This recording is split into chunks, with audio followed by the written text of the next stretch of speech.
हाँ जी, कैसे हैं आप लोग? सब ठीक ठाक, कुशल मंगल। चलिए जी, बहुत बहुत स्वागत है आपका आज के इस कॉर्पोरेट न्यूज़ के अंदर। एंड कॉर्पोरेट न्यूज़ के अंदर हमारे पास आज मसाला है, काफ़ी है।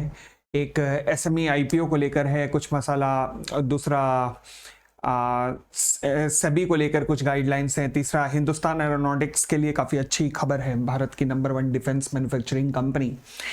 तो ये सब न्यूज़ हैं हमारे पास और चलिए एक एक करके हम इन न्यूज़ को आज सुनना शुरू करते हैं कि कौन कौन सी ऐसी न्यूज़ है। मगर जो फिलहाल पहली बार इस कॉर्पोरेट न्यूज़ को सुन रहे हैं, मैं बता दूं कि ये केवल आपके नॉलेज इन्हांसमेंट का एक प्रयास है, जिसके द्वारा आपके नॉलेज को अपडेट करने की कोशिश की जाती है। जो भी आप थ्योरेटिकल लाइफ में कानून से रिलेटेड बातें करते हैं, चाहे कॉर्पोरेट लॉ से रिलेटेड हो, ऑडिट से रिलेटेड हो, टैक्स से रिलेटेड हो, उन सबका प्रैक्टिकल इम्प्लीमेंटेशन यहाँ पर आपको इस चैनल पे खासकर कॉर्पोरेट लॉ का इम्प्लीमेंटेशन आपको दिखाया जाता है। चलिए, आज ये सीरीज शुरू करने से पहले मैं आज आपको एक और ज़रूरी चीज़ बताना चाहूँगा। मेरा एक तरफ काफ़ी एक रुझान था, मेरा एक, मैं कह सकता हूँ कि एक काफ़ी टाइम से एक सपना था कि कुछ सनातन धर्म के अंदर कुछ भ्रांतियाँ हैं, खासकर हमारी यंग जनरेशन के अंदर। तो वो भ्रांतियां ना रहें, वो गलत फहमियां ना रहें, और खासकर शिवलिंग की पूजा को लेकर, क्योंकि शिवलिंग की पूजा को कुछ लोग गलत तरीके से लेते हैं, कि शिवलिंग को गलत तरीके से मानते हैं, और रही सही कसर हमारी फिल्में भी दिखा देती हैं। अब जब जॉली एलएलबी जो सॉरी ये जो अभी ओ माई गॉड 2 आई थी, जब मैंने इसको देखा था, इस ओ माई गॉड 2 को, तो मैं भी ये डाउट में पड़ गया था कि यार ये क्या हो सकता है। मतलब क्या जो इसमें शिवलिंग का अर्थ बताया गया है, क्या वही शिवलिंग होता है? फिर मैंने इस पॉइंट पे रिसर्च करने के बाद, काफी चीजें, काफी ग्रंथ वगैरह तक पढ़ने के बाद, मैंने फिर एक चैनल शुरू किया, जिसके बारे में आज मैं आपको बता रहा हूं। आज उस चैनल की जो सबसे पहली मेरी क्लिपिंग थी, एक एक चीज साइंटिफिक तरीके से, एक एक चीज साइंटिफिक मतलब मेथड से ढूंढी गई है, और उस रिसर्च को मैं आपके सामने रख रहा हूं। मुझे आज बताना जरूर कि आपको ये रिसर्च कैसे लगी। आज इस वीडियो के डिस्क्रिप्शन लिंक में आपको एक मिलेगी वीडियो, कि हम शिवलिंग की पूजा क्यों करते हैं। अगर आपको ये अच्छा लगे, वो क्लिपिंग, और मेरा प्रयास अगर आपको अच्छा लगे, तो हो सके तो अपने परिवार में या फिर और लोगों को भी जरूर शेयर करना उस क्लिपिंग को, ताकि एटलीस्ट मतलब पता लग सके कि क्या दिखाया जा रहा है, क्या बताया जा रहा है, क्या हम समझते हैं, और रियल में साइंटिफिक मतलब क्या है। तो ये आज आप वादा कीजिएगा कि अपनी फैमिली में सबको शेयर जरूर कीजिएगा वो क्लिपिंग, ठीक है जी। चलिए, आज हम शुरू करते हैं कॉर्पोरेट न्यूज़, और हमारे पास सबसे पहली कॉर्पोरेट न्यूज़ जो आज हमारे पास है, वो है एक एसएमई के आईपीओ को लेकर। एसएमई का आईपीओ रिसेंटली आपने देखा होगा, एक साहनी ऑटोमोबाइल कंपनी का आया था। साहनी ऑटोमोबाइल कंपनी का जो आईपीओ था, वो 4800 टाइम्स ओवर सब्सक्राइब्ड हुआ था, और सेबी भी परेशान था कि भाई साहब 12 करोड़ की कंपनी है नहीं, और 12 करोड़ का ही आईपीओ था, और कहाँ पे ओवर सब्सक्राइब्ड हुआ है। सेबी की निगाहों में भी बड़ा अजीब घटना थी वो। अभी वो अजीब घटना का इन्वेस्टिगेशन शायद हुआ ही होगा कि एक और घटना घट गई है। वो क्या, ये सारे एसएमई पे ही हो रहे हैं लगातार। लग रहा है सभी को कुछ एसएमई पे गाइडलाइन सख्त बनानी पड़ेगी, पक्की बात है। ट्रैफिक सोल आईटीएस टेक की नाम की कंपनी थी, जिसने रिसेंटली अभी आईपीओ लाया, एसएमई प्लेटफॉर्म पे ही लाया। ये ओवर सब्सक्राइब्ड हुआ 345 टाइम्स, कितना 345 गुना ओवर सब्सक्राइब्ड हुआ, ठीक है जी। अब सेबी ने इसकी लिस्टिंग पे लगा दिया रोक, एसएमई एक्सचेंज को कह दिया कि लिस्ट नहीं रहना चाहिए ये। क्यों? क्योंकि अगले 30 दिन के अंदर सेबी एक इन्वेस्टिगेशन करना चाहता है। अब देखो यहां पर क्या क्या गेम चलती है।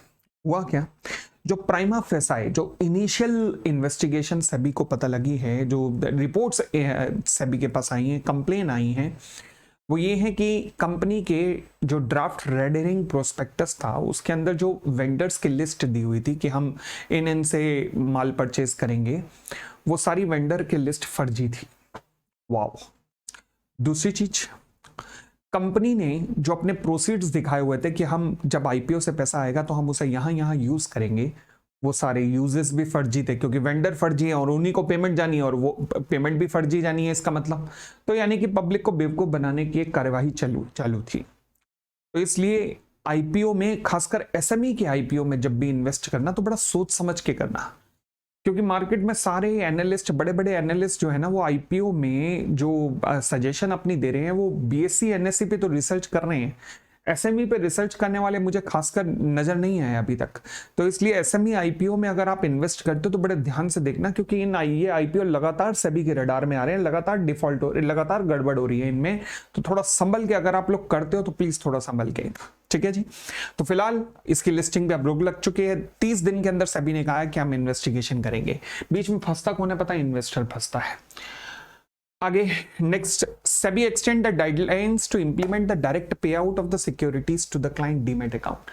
मैंने आपको शायद पहले भी किसी क्लिपिंग में बताया था कि सेबी आज के डेट में जो हमारा सेटलमेंट सर्कल है, मतलब जब आप शेयर बेचते हो डीमैट के थ्रू तो आपके अकाउंट में जो पैसा आ जाता है वो T+2 डेज के अंदर आ जाता है, जिसे सेबी ने 14 अक्टूबर से करना था T+1 डेज, मगर इस डेडलाइन को एक्सटेंड कर दिया गया है 14 नवंबर के लिए, 11 नवंबर के लिए। अच्छा, अब ये है क्या, होना क्या था और सेबी इसको किस तरीके से करेगा? लिखा है direct pay out of the security होगा to the client demat. Direct pay out of the security to the client demat, मतलब ये पूरा कॉन्सेप्ट चलना कैसे था? कुछ इस तरीके से चलना था, गौर कीजिएगा। मतलब कुछ ऐसा केस चलना था कि मान लीजिए ये कोई मिस्टर ए है, अगर इन्होंने अपनी सिक्योरिटी सेल की, कौन सी सिक्योरिटी सेल कर रहे हैं? रिलायंस इंडस्ट्रीज लिमिटेड के 1000 शेयर मिस्टर बी को बेच रहे हैं। तो यहां पर एक तरीके की दो ट्रांजैक्शंस इन्वॉल्व हो रही हैं। कौन सा? ए की तरफ से ट्रांसफर ऑफ शेयर्स जा रहा है, किसको? बी को, और बी की तरफ से अमाउंट ट्रांसफर हो रहा था, किसको? ए को। अच्छा, ये ट्रांसफर ऑफ शेयर्स है या फिर ट्रांसफर अमाउंट है, ये कौन करता है? ये बीएससी की एक 100% सब्सिडरी है जिसका नाम है क्लियरिंग कॉर्पोरेशन, जिसको हम क्लियरिंग कॉर्पोरेशन कहते हैं। तो ये इस काम को अंजाम देती है, मतलब ट्रांसफर ऑफ शेयर्स यहां से वहां और अमाउंट ट्रांसफर यहां से वहां। बट क्लियरिंग कॉर्पोरेशन क्या करती है कि जब अमाउंट ट्रांसफर करती है ना, तो अमाउंट ए के अकाउंट में ट्रांसफर नहीं होता, बल्कि वो अमाउंट जाता है ब्रोकर के अकाउंट में। किसके? ब्रोकर, जैसे कि आपका जीरोधा ब्रोकर है या फिर एंजल ब्रोकिंग है, उनके अकाउंट में ये सारा अमाउंट चला जाता है और फिर ब्रोकर आपके अकाउंट में ये पैसा भेजते हैं। अब सेबी का बड़ा अच्छा मूव है, उसने कहा भाई ये करने की जरूरत क्या है, मुझे तो कोई जरूरत नहीं लग रही, तो क्या हम डायरेक्टली ऐसा नहीं कर सकते? लो सीधा ये करें। तो क्लियरिंग कॉर्पोरेशन को आदेश दिया गया है कि आप सीधा जब यहां से यहां ट्रांसफर ऑफ सिक्योरिटी कर रहे हैं तो पैसा भी सीधे से यहां ट्रांसफर कीजिए, और बीच में ये जो ब्रोकर्स हैं इनके इन्वॉल्वमेंट की जरूरत नहीं है। इससे आपका एक दिन बच जाएगा और अब ट्रांजैक्शन T+1 डे के अंदर कंप्लीट हो सकते हैं, बड़े आराम से हो सकते हैं, उस पर क्या दिक्कत है? मतलब इनफैक्ट सेम डे में भी अब हम जाने वाले हैं, कुछ सिक्योरिटीज के केस में तो हम सेम डे में भी जाने वाले हैं। तो सेबी ने कहा हम सेम डे पे भी जा सकते हैं, अभी कुछ सिक्योरिटीज के लिए वो शुरू होने वाला है। तो इसलिए अब सेबी ने जो चेंज मारा है वो चेंज आज की डेट में क्या है? वो चेंज ये है कि पहली बात, बायर से सीधा पैसा अब इस सेलर के अकाउंट में आएगा, प्लस कुछ सिक्योरिटीज के लिए सेम डे का सेटलमेंट शुरू होगा, सबके लिए नहीं, कुछ एक सिक्योरिटी के लिए जिनको आइडेंटिफाई किया गया है। फिलहाल वो कौन सी आइडेंटिफाइड सिक्योरिटीज हैं उनकी डिटेल सेबी जो है बाद में जारी करेगा। ये न्यूज खैर में पहले भी कवर कर चुका हूं। चले आगे बढ़ते हैं आज की अगली न्यूज के ऊपर। फिलहाल हमारे पास आज की अगली न्यूज है फेमा के वायलेशन को लेकर। फेमा का वायलेशन कैसे हो रहा है? देखो, इस न्यूज को भी मैंने पास्ट में काफी लगभग 5-6 महीने पहले कवर किया था कि सेबी ने बड़ी सख्ती दिखाई है कि जितने भी हमारे app based loan disbursement company होती है ना, उन सब के ऊपर बड़ी सख्ती दिखाई है। क्यों? क्योंकि वो है क्या, वो चाइना पैसे बांट रहा था भारत में। China excessive rate of interest पर पैसे बांट रहा था भारत में और फिर गलत तरीके यूज किए जा रहे थे उनकी रिकवरी के लिए, जिसको देखते हुए कई चाइनीज ऐप को बैन कर दिया गया। अब रिसेंटली एक ऐप NBFC को पकड़ा गया है जिसका 2000 करोड़ की पेनल्टी लगाई गई है। किस लिए? लोन देने के लिए। यानी कि ये चाइना से ही पैसा आ रहा था, इंडिया में जो ये लोन दे रहे थे, लोन की रिकवरी कर रहे थे, लोन की रिकवरी करके गलत तरीके अगेन हथकंडे अपनाए जा रहे थे। जहां पर ये सारा पैसा पहले नॉर्वे में बैठी हुई कंपनियों को ट्रांसफर होता था, फिर नॉर्वे से चाइनीज ओनर थे जहां पे पैसा जा रहा था। In spite of prohibition from the reserve bank of India की चाइनीज कंपनियां हमारे देश में लोन बांटने में इन्वॉल्व नहीं रहेंगी, बावजूद इसके खेल खुलेआम चल रहा था, इसलिए एनबीएफसी के ऊपर बैन लगा दिया गया है। एनबीएफसी का नाम क्या है? PC financial services private limited.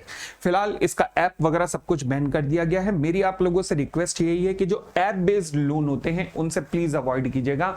भाई साहब बहुत ज्यादा रेट ऑफ इंटरेस्ट होता है, बहुत ज्यादा रेट ऑफ इंटरेस्ट है, मत प्रेफर कीजिएगा, कभी ऑप्ट ही मत कीजिएगा इस तरीके के लोन को।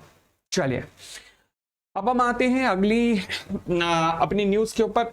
अगली न्यूज हिंदुस्तान एरोनॉटिक्स, जो कि भारत की सबसे बड़ी मतलब नंबर 1 डिफेंस मैन्युफैक्चरिंग कंपनी। हालांकि हमारे देश का डिफेंस में कोई बहुत ज्यादा नंबर है नहीं, और हम पिछले कई सालों के पापों को भुगत रहे हैं अभी तक भी।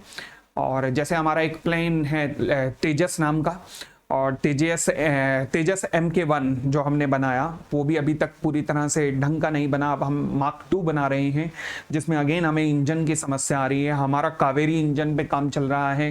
कावेरी इंजन कई साल से, लगभग 20 साल से ऊपर हो गए, कावेरी इंजन हमारा नहीं बन पा रहा। उसके लिए जो सबसे बड़ी मुझे लगता है जो हमारे देश में कमी है वो ये है कि अमेरिका में क्या होता है कि जैसे हमारे यहाँ पे डीआरडीओ है, डीआरडीओ का काम केवल रिसर्च करना होता है। जब वो रिसर्च कर लेता है तो उसके बाद मैन्युफैक्चरिंग करने के लिए दे देना चाहिए प्राइवेट कंपनीज को। अब भारत सरकार ने पहली बार 2016 एंड ऑनवर्ड्स ऐसा काम करना शुरू किया है, जहां पर रिलायंस डिफेंस, टाटा वगैरह, ये सब महिंद्रा, ये सब एल&टी, ये सब आ गई हैं आज की डेट में, डिफेंस मैन्युफैक्चरिंग के अंदर आ गई हैं। बट फिर भी हमें अगर तय करना है लॉकहीड मार्टिन तक वाला सफर अगर हमें तय करना है तो वो बहुत लंबा सफर है, कोई दशक लग जाएंगे अभी वहां तक के सफर में पहुंचने में हमें। फिलहाल भारत में जो अभी तक सबसे बड़ी फ्लैगशिप कंपनी है वो है हिंदुस्तान एरोनॉटिक्स लिमिटेड। बहुत ही बढ़िया कंपनी है, और अगले मैं कहूंगा कि पिछले 1 या 2 साल के अंदर इस कंपनी ने लगभग 5 गुना तक का रिटर्न भी दे दिया है शेयर प्राइस के ऊपर। मगर ये शेयर की रिकमेंडेशन नहीं है यहाँ पर इस चैनल पे, इस वक्त केवल आपको ज्ञान देने की कोशिश है। ये भारत सरकार की कंपनी है, नवरत्न कंपनी कहलाती थी, अब इसे महारत्न कैटेगरी में ट्रांसफर कर दिया गया। ये 14th महारत्न भारत सरकार की बनी है। अभी तक इस कैटेगरी के अंदर बहुत बड़ी बड़ी कंपनियां जिनके आपने नाम सुने होंगे, लाइक सेल, भेल, गेल, HPCL, BPCL, power grid, power finance, ऐसी कैटेगरी की कंपनियों में आ गया है। मतलब अच्छी बात है, और इसका फायदा ये होता है कि कंपनी एक सर्टन अमाउंट तक से, फॉर एग्जांपल 5000 करोड़ का शायद लिमिट है कि 5000 करोड़ तक की इन्वेस्टमेंट किसी भी फॉरेन प्रोजेक्ट के अंदर कर सकती है जॉइंट मैन्युफैक्चरिंग में। और similarly company 15% of its net worth तक के प्रोजेक्ट बिना गवर्नमेंट अप्रूवल के शुरू कर सकती है। तो यानी कि गवर्नमेंट की ब्यूरोक्रेसी में फंसने की जरूरत नहीं होगी, गवर्नमेंट कंपनी अपने आप भी डिसीजन मेकिंग अपनी ले सकती है। महारत्न बनने का ये फायदा होता है, जो कि कंपनी के अब मुझे लगता है कि आने वाले समय में आप कंपनी के शेयर प्राइस में भी एक अच्छी मूवमेंट देख सकते हैं। बट अगेन ये कोई शेयर की रिकमेंडेशन नहीं है, यहां पर केवल आपको ज्ञान देने की कोशिश की जाती है, क्योंकि कंपनी के मैनेजमेंट को काफी अधिकार मिल गए हैं। तो इसका रिफ्लेक्शन शेयर प्राइस में आना चाहिए आने वाले हफ्तों के अंदर, जो कि हम देखने को मिल जाएगा आने वाले हफ्तों के अंदर।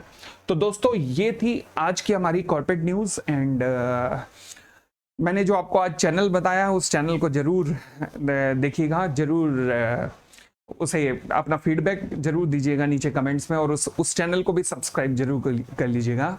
एंड मैं ऐसे ही आपके अंदर कोई भी और उस कॉन्सेप्ट को लेकर भ्रांतियां होंगी, गलतफहमियां होंगी, वो दूर करने की कोशिश करता रहूंगा। इनफैक्ट मैंने आज भी एक सुबह क्लिपिंग डाली है वहां पर, तो देखिएगा, और अच्छा लगे तो मुझे बताइएगा जरूर। तो बहुत बहुत धन्यवाद, thank you, bye bye, take care. हम मिलते हैं अगली कॉर्पोरेट न्यूज के साथ में, और अगले हफ्ते अगले संडे को हमारा एक कंपनी ऑफ द वीक आ रहा है। देखो आप कहते हो कि कंपनी ऑफ द वीक हर हफ्ते लाओ, वो मुश्किल होता है। सोचो ऐसा नहीं है कि हर हफ्ते कंपनियां मिल जाएंगी बहुत अच्छी, और ऐसे तो एक हफ्ते में, एक साल में 52 कंपनियां आ जाएंगी बहुत बढ़िया बढ़िया, तो ऐसा नहीं होता। और ऐसा नहीं होता कि मेरे बताते ही कोई बहुत ज्यादा कंपनियों में मूवमेंट भी होने लग जाना है, ऐसा भी नहीं है। हमारा काम केवल कंपनी के फंडामेंटल को डिस्कस करना है और कुछ नहीं।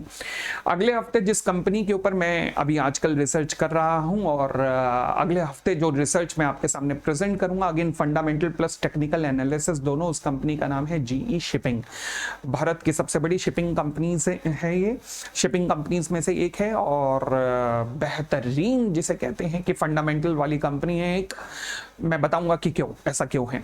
चलिए, वो जो कहते हैं ना छुपा हुआ हीरा, मैं वो रीजन बताऊंगा कि ऐसा क्यों है और कैसे ऐसे छुपे हुए हीरो को पकड़ा जाना चाहिए। हम अगले संडे को उसकी बात करेंगे, ठीक है जी। तो thank you, bye bye. Again ये कोई इन्वेस्टमेंट एडवाइस नहीं है।